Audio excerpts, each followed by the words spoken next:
ඔයාට හොඳ business idea එකක් තිබුණත් ඒ බිස්නස් එක පටන් ගන්න අතේ සල්ලි නැද්ද? එහෙනම් මේ වීඩියෝ එක අපි අරගෙන එන්නේ ඔයාට. ඉතින් අපි අද මේ වීඩියෝ එකෙන් කතා කරන්නේ ඔයාගේ බිස්නස් එක පටන් ගන්න අවශ්‍ය මුදල් හොයා ගන්න පුළුවන් ප්‍රධාන ක්‍රම 4ක් ගැන. පළවෙනි එක තමයි start small then reinvest. ඔයාට පුළුවන් ඔයාගේ බිස්නස් එක කුඩාවට පටන් අරගෙන ඒකෙන් ලැබෙන ලාභය නැවතත් ඔයාගේ බිස්නස් එකේම reinvest කරන්න. ඉතින් මේ මෙතඩ් එකේදී ඔයාට රිස්ක් එක ගොඩක් අඩුයි වගේම ඔයාගේ බිස්නස් එක grow වෙන්නේ සාපේක්ෂව ටිකක් හෙමින්. ඉතින් ලංකාවේ ගොඩක් ඔන්ටර්ප්‍රිනර්ස්ලා එයාලගේ ජර්නි එක පටන් ගන්න මෙන්න මේ මෙතඩ් එක හරහා. දෙවෙනි එක තමයි sell your unused assets or item. ඉතින් ඔයාගේ බිස්නස් එක පටන් ගන්න මූලික ප්‍රාග්ධනයක් අත්‍යවශ්‍ය නම් ඔයාට ඊළඟට යන්න පුළුවන් මෙතඩ් එක තමයි මේක. ඉතින් ඔයාට පුළුවන් ඔයාගේ ගෙදර පාවිච්චි නොකරන ඒ වගේම ඉන්කම් එකක් ජෙනරේට් කරන්න නැති මොනවා හරි අයිටම් එකක් හරි ඇසෙට් එකක් හරි තියෙනවා නම් ඒක විකුණලා ඔයාට අවශ්‍ය මූලික ප්‍රාග්ධනය එකතු කරගන්න. තුන්වෙනි එක තමයි crowd funding. ඉතින් මේක නම් ගොඩක් අය දන්නේ නැති මෙතඩ් එකක්.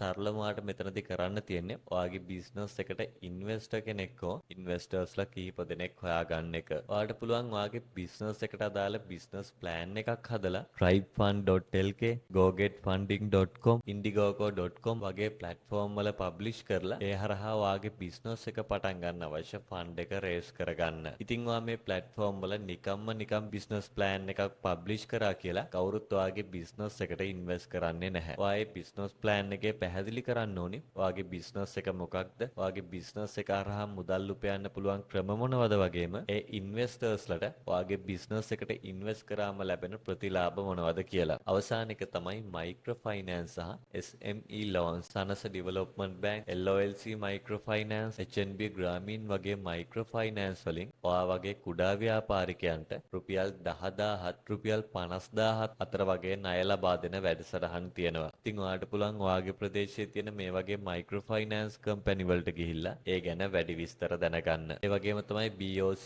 SME HNB දිරිසවිය ප්‍රෝග්‍රෑම් සරහා බැංකු වලින් සුළු හා මධ්‍ය පරිමාණ ව්‍යාපාරිකයන් වෙනුවෙන් SME loans ලබා දීම සිද්ධ කරනවා. ඉතින් අපි අද මේ වීඩියෝ එකෙන් ඔයාලට අරගෙන ආවේ ඔයාගේ බිස්නස් එක පටන් ගන්න අවශ්‍ය මූලික ප්‍රාග්ධනය හොයාගන්න පුළුවන් ප්‍රධාන ක්‍රම 4ක් ගැන. ඔයා මේ වගේ වටින වීඩියෝස් ඉස්සරහටත් බලන්න කැමති නම් දැන්ම අපිව ෆලෝ කරලා තියාගන්න.